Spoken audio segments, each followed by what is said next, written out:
তো আমরা হচ্ছে লাস্ট ক্লাসে তোমাদেরকে বলছিলাম আমরা হচ্ছে তোমার ব্লুটুথের ব্যাখ্যা করবো, মানে হচ্ছে হটস্পটে যারা যারা আছে আমরা হটস্পটের মানে হচ্ছে যে উদাহরণ যারা যারা, হ্যাঁ মানে হচ্ছে তোমার ব্লুটুথ, ওয়াইফাই, ওয়াইম্যাক্স, এদের ব্যাখ্যা করবো হচ্ছে আজকে আমরা। ঠিক আছে, তো চলো প্রথমে আমরা ব্লুটুথ দিয়ে শুরু করি। তো ব্লুটুথ তো আমরা সবাই জানি, আমরা কি করতাম হচ্ছে যে ছোটবেলা যখন ডাটা ট্রান্সফার করা লাগতো, বা ধরো যে একটা ফাইল বা ধরো একটা গান বা একটা মুভি যখন হচ্ছে আমরা একটা ফোন থেকে যখন আরেকটা ফোনে ট্রান্সফার করতাম, কি করতাম? ব্লুটুথ দিয়ে ট্রান্সফার করতে, তাই না? এখন আর ওই ব্লুটুথের যুগ নাই, এখন আর ব্লুটুথ ইউজ করে না সাধারণত। তো আমার স্বল্প দূরত্বে বিনা খরচে আদান প্রদানের জন্য যে প্রযুক্তি ব্যবহার করা হয় তাকে কি বলা হয়? ব্লুটুথ বলা হয়। হ্যাঁ, এবং তুমি দেখবে যে ব্লুটুথে মানে তোমার ব্লুটুথ ইউজ করতে কোনো টাকা লাগে না। ধরো তুমি যদি মেসেঞ্জারে কাউকে পাঠাও, এটা কিন্তু আসলে একদিক থেকে কস্টলি, তার কারণ তোমার ডাটা লাগতেছে, বাট ব্লুটুথে তোমার কিছুই লাগে না। হ্যাঁ, এখন আমার বললাম ভাই ফোন তো লাগে, তো ফোন তো একটা কস্টলি জিনিস। যাই হোক, তো আমার হচ্ছে স্বল্প দূরত্বে আমি যদি বিনা খরচে আদান প্রদান করতে চাই, তাহলে হচ্ছে আমি ব্লুটুথ ইউজ করতে পারি। হ্যাঁ, আচ্ছা, তো এখানে স্বল্প দূরত্ব বলতে আসলে কতটুকু দূরত্ব? সাধারণত 10 মিটারের মধ্যে আমরা ব্লুটুথটা ইউজ করি। আচ্ছা, ব্লুটুথ কি করে? ব্লুটুথ হচ্ছে ডাব্লিউ ব্যান্ড বা ওয়্যারলেস পার্সোনাল এরিয়া নেটওয়ার্ক তৈরিতে সাহায্য করে।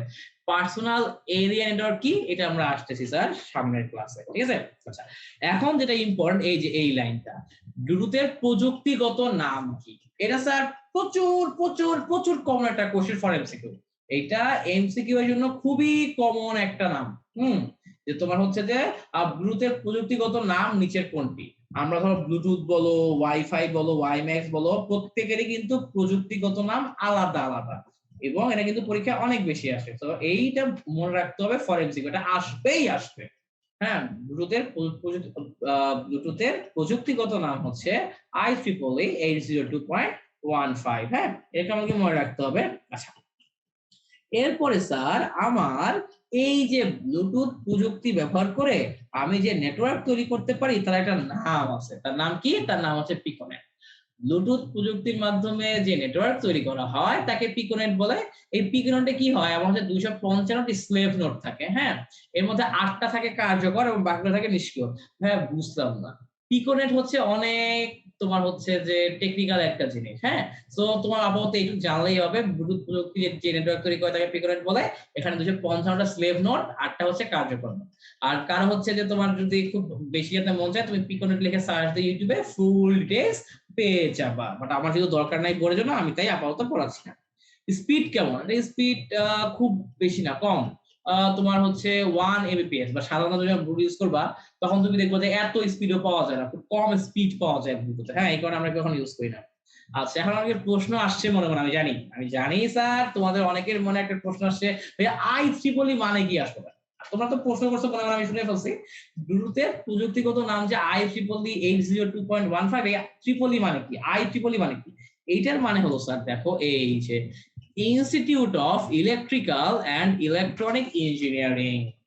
এটা কিন্তু পরীক্ষা অনলাইনে আসতে পারে, IEEE ফুল লিখো, institute of electrical and engineering, sorry কি বলে, institute of electrical and electronic engineering. ঠিক আছে, ভুল করা যাবে না কিন্তু। হ্যাঁ, আচ্ছা ঠিক আছে।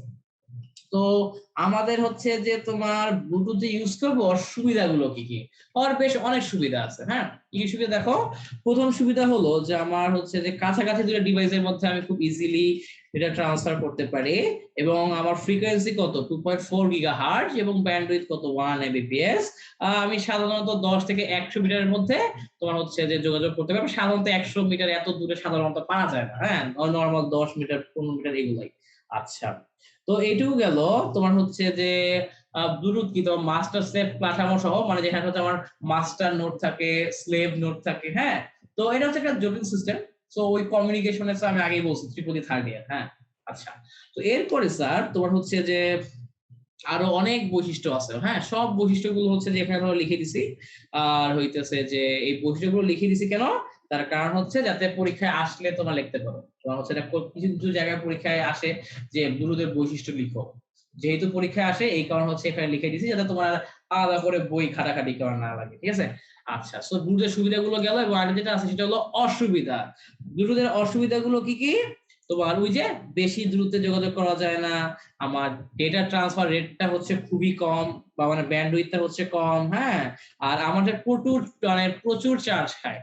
আমার ব্লুটুথ কিন্তু প্রচুর চার্জ খায়। এটা হচ্ছে যারা যারা ব্লুটুথ ইউজ করছে, আমিও ছোটবেলায় করছি, আমি জানি ব্লুটুথ প্রচুর চার্জ খায়। এবং তুমি দেখো মাঝে মাঝে যদি ব্লুটুথ অন করে রাখো তুমি ফোনে, তুমি দেখো চার্জ অটো কমতেছে। হ্যাঁ, আর আমার তো হচ্ছে যে তোমার ওই যেটাকে কি বলে যে ডেটা ট্রান্সফারের সিকিউরিটিও কম। হ্যাঁ, এটা দিয়ে হচ্ছে আমার যে তুমি যে ডেটা ট্রান্সফার করবা ওইটার সিকিউরিটিও কম, অনেক ঝামেলা আছে। ব্লুটুথ তো গেল, এরপর আবার আসতেছে ওয়াইফাই। ব্লুটুথের পর কি আসতেছে? ওয়াইফাই আসতেছে। আচ্ছা, তো ওয়াইফাই এর ফুল ফর্ম কি কেউ জানো? দেখো ওয়াইফাই এর দুইটা অংশ আছে আসলে, একটা হলো ওয়াই আর হলো ফাই। ওয়াইফাই মানে হলো ওয়্যারলেস ফিডেলিটি। ওয়াইফাই মানে কি? ওয়্যারলেস ফিডেলিটি, ঠিক আছে? আচ্ছা, তো এখন দেখো এই যে ওয়াইফাই কোথায় ইউজ করি আমরা? এটা আমরা ইউজ করি ডাব্লিউ প্যান বা ওয়্যারলেস পার্সোনাল এরিয়া নেটওয়ার্ক তৈরিতে ব্যবহৃত করি, মানে ব্যবহৃত হয় আর কি। আমরা হচ্ছে ওয়াইফাইটা মেইনলি ইউজ করি ডাব্লিউ প্যান বা ওয়্যারলেস পার্সোনাল এরিয়া নেটওয়ার্ক তৈরিতে ব্যবহার করি ওয়াইফাই কে। আচ্ছা, ওয়াইফাই এর প্রযুক্তিগত নাম কি? আর প্রযুক্তিগত নাম হলো IEEE 802.11, ঠিক আছে? আচ্ছা, এখন তুমি দেখো যে আমি ধরো যে বাসায় আমাদের ওয়াইফাই লাগানো আছে, এখন তুমি দেখবা যে তোমার একটা রুমে হচ্ছে ওয়াইফাই পাওয়া যায় কিন্তু আরেকটা রুমে ওয়াইফাই পাওয়া যায় না। যে অঞ্চল পর্যন্ত আবার ওয়াইফাই কার্যকর থাকে ওকে বলা হয় ওয়াইফাই জোন। যে অংশটুকু পর্যন্ত ওয়াইফাই কার্যকর থাকবে তাকে ওয়াইফাই জোন বলে। এই জোনের বাইরে যদি তুমি যাও তাহলে ওয়াইফাইটা কিন্তু তুমি ব্যবহার করতে পারবা না, ঠিক আছে? আচ্ছা, তো ওয়াইফাই গেল, এরপরে আমার ওয়াইফাই এর বিভিন্ন বৈশিষ্ট্য বা সুবিধা অসুবিধাগুলো আমরা দেখি। তোমার ওয়াইফাই এর হচ্ছে আমার যদি বলি যে তোমার বৈশিষ্ট্য কি বা সুবিধা কি, প্রথমটা হলো স্যার এই দেখো, ওয়াইফাই এর কভারেজ সীমিত পরিসর থেকে বিস্তৃত পরিসরও পাওয়া সম্ভব। কারণ হচ্ছে কিছু কিছু ওয়াইফাই আছে যেগুলো হচ্ছে তোমার অনেক বিশাল এরিয়া কভার করতে পারে। এবং আমি তো শুনতেছি যে তোমার হচ্ছে যে আমাদের ঢাকাকে পুরো হচ্ছে ফ্রি ওয়াইফাই জোন করার চিন্তা ভাবনা আছে, মানে তুমি পুরো ঢাকার যে জায়গাতেই যাও না কেন ওয়াইফাই ইউজ করতে পারবা। আচ্ছা, তো এরপরে হচ্ছে যেটা ব্যান্ডউইথ কত 10 থেকে 50 এমবিপিএস হয় সাধারণত, তো বিভিন্ন বই বিভিন্ন ডাটা দেওয়া আছে। আচ্ছা, তো ওয়াইফাই দিয়ে আমরা কি করি? ল্যান বা লোকাল এরিয়া নেটওয়ার্ক তৈরি করা হয় সাধারণত হচ্ছে তোমার এই ওয়াইফাই দিয়ে, ঠিক আছে? এই ল্যান কি জিনিস এর তো স্যার আমরা আসতেছি একটু পরে। হ্যাঁ, তোমার হচ্ছে যে ল্যান নিয়ে একটু পরে আলোচনা করতেছি, ল্যান কি জিনিস কিভাবে কাজ করে। এছাড়া হচ্ছে ধরো যে তোমার আরো বিভিন্ন বৈশিষ্ট্য আছে, এই বৈশিষ্ট্যগুলো ধরো তুমি পরীক্ষার আগে একটু দেখে যাবা। হ্যাঁ, তো দেখে কেন যাবা? তাহলে যে সুবিধাটা হবে যে পরীক্ষা আসলে লিখতে পারবা, এবং এগুলো আসলে 2 মার্কের জন্যই আসবে, খুব বড় তোমার হচ্ছে যে মার্কের জন্য বা হচ্ছে যে খুব ইম্পর্টেন্ট না এই বৈশিষ্ট্যগুলো আর কি। হ্যাঁ, জাস্ট দেখে গেল আর কি, যদি বাই এনি চান্স দিয়ে দেয়। এখন দিয়ে দিবে নাকি দিয়ে দিবে না তো তুমি জানো না, তুমি কি জানো? তুমি জানো, তাই না? আচ্ছা, এরপর স্যার দেখো যে জিনিসটা আছে আমার হচ্ছে, আমি তো ওয়াইফাই করলাম। আচ্ছা, এরপর স্যার ওয়াইফাই এর সুবিধা অসুবিধা, তো সুবিধাগুলো আমরা দেখলাম, এখন অসুবিধা কি? অসুবিধা হলো তোমার ব্লুটুথের থেকে ডেটা স্থানান্তরের হার বেশি, বাট হচ্ছে যে নট দ্যাট স্যাটিসফ্যাক্টরি, মানে খুব বেশি না তোমার ব্লুটুথের থেকে। হ্যাঁ, বা হচ্ছে আমাদের যতদূর দরকার ততটুকু কভার করতে পারছো না। আর এছাড়া হচ্ছে যে যদি কভারেজ এরিয়ার বাইরে তো হচ্ছে ওয়াইফাই তো আমরা ইউজ করতে পারি না। আর হচ্ছে যে একটু নিরাপত্তার ঝুঁকি থাকে। হ্যাঁ, আচ্ছা, তো এই হলো ওয়াইফাই এর হচ্ছে আমার ওয়াইফাই কি বৈশিষ্ট্য এবং সুবিধা অসুবিধা। আচ্ছা, এরপরে আমাদের যে জিনিসটা আছে সেটা হলো ওয়াই ম্যাক্স। এরপর আমাদের যে জিনিসটা আসে সেটা হলো কি ওয়াই ম্যাক্স। তো এখানে দেখো দুইটা জিনিস আছে। হ্যাঁ, একটা হলো তোমার দেখো ওয়াই ম্যাক্স, WIMAX। হ্যাঁ, তো এখন এটার ফুল ফর্ম কি? ওয়াই ম্যাক্স এর ফুল ফর্ম কিন্তু পরীক্ষার জন্য ইম্পর্টেন্ট। ওয়াই ম্যাক্স এর ফুল ফর্ম হলো ওয়্যারলেস ইন্টারোপারেবিলিটি ফর মাইক্রোওয়েভ অ্যাক্সেস, ঠিক আছে? এটা কিন্তু স্যার মানে অনেকেই জানে না এটা ফুল ফর্মটা কি হবে, এবং এই কারণেই স্যার পরীক্ষা দেয় 1 মার্কে ওয়াই ম্যাক্স এর ফুল ফর্ম লিখো। কারণ ভাবে ওয়াই মানে একটা জিনিস, ম্যাক্স মানে একটা জিনিস, ঠিক আছে? অনেকে লিখে আসে ওয়াইফাই ম্যাক্সিমাম, ওয়াই ম্যাক্স এর ফুল ফর্ম অনেকে কি লেখে ওয়াইফাই ম্যাক্সিমাম। তো এরকম উল্টাপাল্টা জিনিস লেখা যাবে না। হ্যাঁ, ফুল ফর্ম কিন্তু সাইন ফাই লিখে দিছি, এগুলো যাতে এখন আর ভুল না হয়। আচ্ছা, এবার প্রযুক্তিগত নাম কি ভাইয়া? প্রযুক্তিগত নাম হলো IEEE 802.16। হ্যাঁ, এন্ড আবার ব্যান্ডউইথ কত? ব্যান্ডউইথ আলহামদুলিল্লাহ অনেক ভালো, 30 থেকে 75 এমবিপিএস। আর হচ্ছে যে তোমার ওয়াইম্যাক্সটা আমরা হচ্ছে ফাইবার অপটিক্যাল কেবলের বিকল্প হিসেবে ব্যবহার করা যায়। ফাইবার অপটিক্যাল কেবল যেমন খুব দ্রুত ডেটা ট্রান্সফার করা যায়, এখানেও আমি বলতে পারি মোটামুটি খুব দ্রুত ডেটা ট্রান্সফার করা যায়, ঠিক আছে। আচ্ছা great।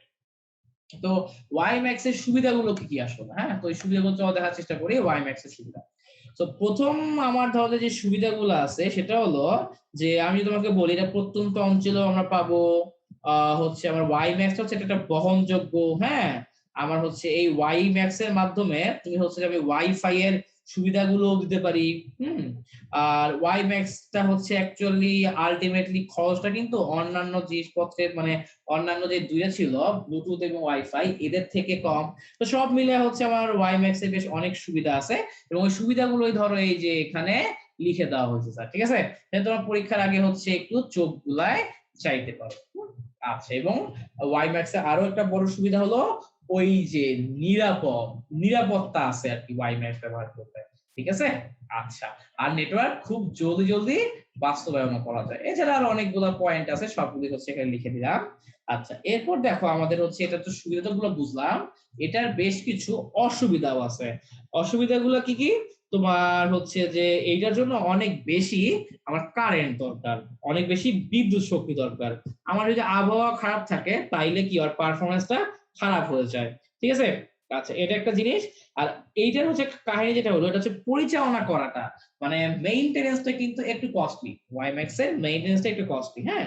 আচ্ছা, তো এরকমই হচ্ছে তোমার সকল অসুবিধাগুলো ধরো এই যে এখানে লিখে দেওয়া আছে, বুঝছো।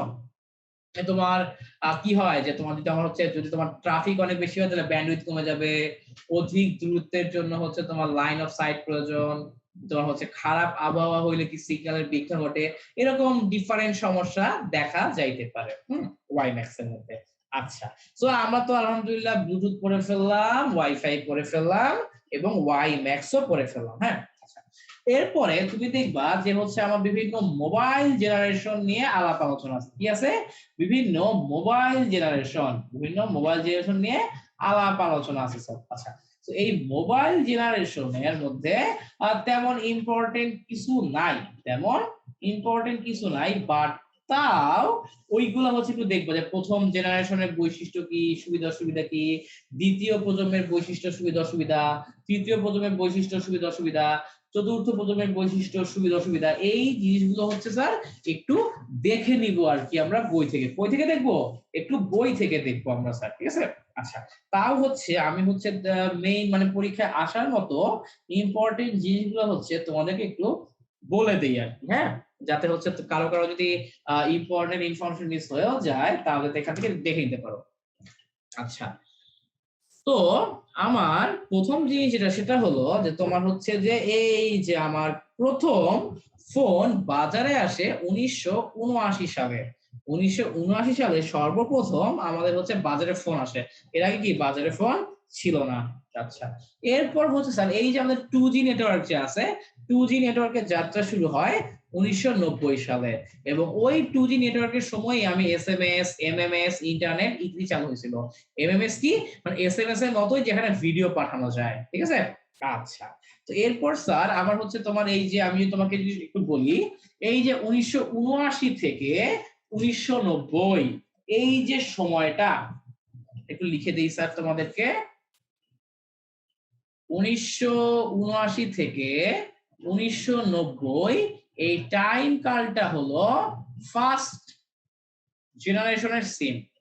ফার্স্ট জেনারেশনের সিম হচ্ছে ইউজ করা হয়, বা ফার্স্ট জেনারেশনের সিম বলবো না তো, ফার্স্ট জেনারেশন নেটওয়ার্ক আর কি এই টাইম স্প্যানে ইউজ করা হয়, ঠিক আছে। এন্ড দেন 1990 পর সেকেন্ড জেনারেশন শুরু হয়। সেকেন্ড জেনারেশনটা হচ্ছে তোমার 1990 থেকে 2000 সাল পর্যন্ত ছিল, মানে এই 10 বছর ছিল সেকেন্ড জেনারেশন নেটওয়ার্ক, ঠিক আছে। আচ্ছা গ্রেট, তো গেল এটা। দেন আমার হচ্ছে যে তোমার ওই 2001 সাল থেকে 3G চালু হয়, হ্যাঁ। ওই তোমার 3 যখন চালু হয় তখন ডাব্লিউসি ডিএমএ প্রযুক্তি চালু হয়। এই ডাব্লিউসি ডিএমএ প্রযুক্তি কি ওখানে আসতেছে, হ্যাঁ। আচ্ছা, এরপরে স্যার তোমার হচ্ছে যে 4G চালু হয় তোমার 2009-10 সালের দিকে। মানে 4G খুব বেশি হচ্ছে চালু হয় নাই, যে খুব বেশি দিন হয় নাই যে চালু হয়েছে।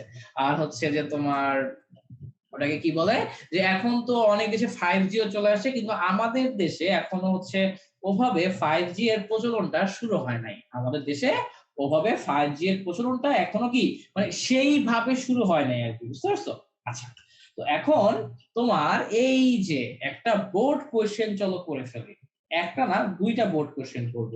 সেটা কি? সেটা হলো স্যার এই যে আমার দ্বিতীয় প্রজন্মের ফোনে, দ্বিতীয় প্রজন্মের ফোনে ইন্টারনেট সুবিধা ছিল। মোবাইল ফোনে ইন্টারনেট সুবিধা, মোবাইল ফোনে ইন্টারনেট সুবিধা, মোবাইল ফোনে ইন্টারনেট সুবিধা ছিল দ্বিতীয় প্রজন্মের মোবাইলে। এটা স্যার আমার চলে আসছে রাজশাহী বোর্ড 19। রাজশাহী বোর্ড 19-এ কি চলে আসছে? এই যে আমার মোবাইল ফোনে ইন্টারনেট সুবিধা, এটা আমার চলে আসছে রাজশাহী বোর্ড 2019 সালে। রাজশাহী বোর্ড 2019 সালে চলে আসছে, ঠিক আছে। আচ্ছা গ্রেট। তো এরপরে তোমার হচ্ছে যে গেল এটা, হ্যাঁ ওকে ফাইন। সো আমার হচ্ছে তোমার মোবাইল ফোনে ইন্টারনেট সুবিধা শুরু হয় কখন? সেকেন্ড জেনারেশনে। এটা কিন্তু বোর্ডে আসা একটা কোশ্চেন, বোর্ডে আসা কোশ্চেন একটা। এবং আরেকটা বোর্ডে আসা কোশ্চেন হলো যে তোমার ত্রিমাত্রিক ছবি প্রদর্শন করা যায় বা ত্রিমাত্রিক ছবি প্রদর্শন করা সম্ভব হয় কোন জেনারেশনের নেটওয়ার্কে? এটা হলো স্যার চতুর্থ জেনারেশন বা ফোর্থ জেনারেশনের নেটওয়ার্কে আমার কি হয়? ত্রিমাত্রিক ছবি প্রদর্শনের ব্যবস্থা হয়। হ্যাঁ, তো ওইটাই স্যার কবে আসছিল? এই যে তোমার হচ্ছে এখানে একটু লিখে দিচ্ছি আমি, সেটা হলো স্যার এই যে 3D পিকচার প্রদর্শন করা যায়। হ্যাঁ, এটা কিন্তু আমার 4G এর সুবিধা, যে 3D পিকচার প্রদর্শন করা যায় এবং ত্রিমাত্রিক ছবি প্রদর্শন করা যায় কোন জেনারেশন নেটওয়ার্কে? এইটা স্যার আমার চলে আসছে সিলেট বোর্ড 2019-এ। এই কোশ্চেনটা আমার কই আসছে? সিলেট বোর্ড 2019-এ আসছে স্যার, ঠিক আছে। আচ্ছা গ্রেট। তো গেল এইটুকু। তো হচ্ছে যে এছাড়াও হচ্ছে তোমরা হচ্ছে আমরা এই বৈশিষ্ট্যগুলো কিন্তু একটু বই থেকে পড়ে নিবা স্যার আর কি। হ্যাঁ, আর হইতেছে প্রতিটা জেনারেশনের কিছু ইম্পর্টেন্ট বৈশিষ্ট্য কি। আমার ফার্স্ট জেনারেশনে কি ছিল? শুধুমাত্র ভয়েস কল দেওয়া যেত। সেকেন্ড জেনারেশনে সেটা ইমপ্রুভ হয়ে ওইটার সাথে এসএমএস আর এএমএস ও যুক্ত হয়েছে। আর থার্ড জেনারেশনে হচ্ছে আমার আগের জিনিসগুলোরই কোয়ালিটি আরো ভালো হয়েছে। ফোর্থ জেনারেশনে হচ্ছে আমার ব্যান্ড মানে স্পিড বেড়ে গেছে অনেক। হ্যাঁ, আমার হচ্ছে তোমার খুব হাই কোয়ালিটি ইন্টারনেট আসছে। আমার এখনো মনে আছে আগে যেটা হইতো, একটা গান ডাউনলোড দেওয়ার জন্য রাতের বেলা ডাউনলোড দেওয়া শুরু করলা, সকালবেলা ঘুম থেকে উঠে ডাউনলোড হয়েছে। আর এখন তো জাস্ট ডাউনলোড বাটনে ক্লিক দিতে দেরি, ডাউনলোড হইতে দেরি নাই, ঠিক আছে। আচ্ছা, আর 5G মানে হলো যে তোমার কি বলবো, যে নিয়ার ফিউচারে 5G আসবে ইনশাআল্লাহ, ঠিক আছে। তো এখনো 5G নিয়ে কাজ চলতেছে, গবেষণার পর্যায়ে আছে এখনো, কিন্তু হচ্ছে আমাদের ওই যে কি বলে ইসে এখনো আসে নাই, ব্যক্তি পর্যায়ে এখনো কিন্তু তোমার 5G আসে নাই, ঠিক আছে। তো এরপরে স্যার যে তোমার যে জিনিস আছে সেটা হলো তোমার এই যে এখন একটা জিনিস তোমাদেরকে বলতেছি, but this is not very important for your exam. সেটা হলো স্যার এই যে সেল সিগন্যাল এনকোডিং। সেটা কি? Cell signal encoding. Cell signal encoding জিনিসটা কি? সেটা হলো তোমার এখন ধরো তুমি যে হচ্ছে আহ কাউকে ধরো একটা সিগন্যাল দিবা। হ্যাঁ, তুমি যে কাউকে কোন একটা সিগন্যাল দিবা বা কাউকে কোন একটা তথ্য পাঠাবা, এটা যদি অন্য কেউ জেনে যায় তাহলে তো সমস্যা। এই কারণে যেটা করতে হয়, ওই সিগন্যালটাকে এনকোডিং করতে হয়। এনকোডিং মানে হচ্ছে তোমার ওই সিগন্যালটাকে হচ্ছে একটু এলোমেলো করে দেওয়া। এই চ্যাপ্টার 6 তোমাদেরকে পড়াবো। তো এখন কথা হইলো যে তোমার ওটাকে কি বলে, যে এলোমেলো তো করে দিলাম, এখন এলোমেলো যে করে দিব এই জন্য আসলে কারা কারা কাজ করে, কারা কারা হচ্ছে আসলে এই জিনিসটাতে সাহায্য করে, ওই জিনিসটা হচ্ছে এখানে আলোচনা করছি আমরা। যে বিভিন্ন ট্রান্সমিটার থেকে প্রেরিত সিগন্যালগুলোকে এনকোডিং করার জন্য যে এনকোডিং পদ্ধতি ব্যবহার করা হয় তাকে সেল সিগন্যাল এনকোডিং বলা হয়। মানে আমার সেল সিগন্যাল এনকোডিং মানে হলো এনকোডিং পদ্ধতি বা এনকোডিং সিস্টেম, ঠিক আছে। মানে সেল এনকোডিং এর জন্য এফডিএমএ, জিএসএম, সিডিএমএ প্রভৃতি প্রযুক্তি উন্নয়ন করা হয়েছে, ঠিক আছে। আচ্ছা, এরপর যে এফডিএমএ হলো frequency division multiple access cell encoding system. কি বলতে দেখো, এফডিএম এর ফুল ফর্ম দেখো, frequency division multiple access cell encoding system, যা প্রথম প্রজন্মের মোবাইল ফোনে ব্যবহার করা হতো। তো এইখানে হচ্ছে এই কথাগুলো ভাই কেন দিলেন, এইগুলা হচ্ছে একটু টেকনিক্যাল টার্ম তোমাকে এখানে দিয়ে রাখলাম, জাস্ট হচ্ছে যে তোমাকে কিছু ইনফো দেওয়ার জন্য আর কি। হ্যাঁ, এইটা স্যার পরীক্ষায় আমার মনে হয় আসার চান্স 0.0001%।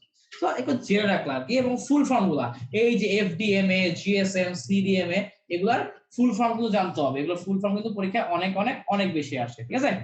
আচ্ছা, তো ফুল ফর্ম কিন্তু পরীক্ষা অনেক বেশি আসে, চলো আমরা একটু আলাদা করে লিখে দিই ফুল ফর্ম গুলা।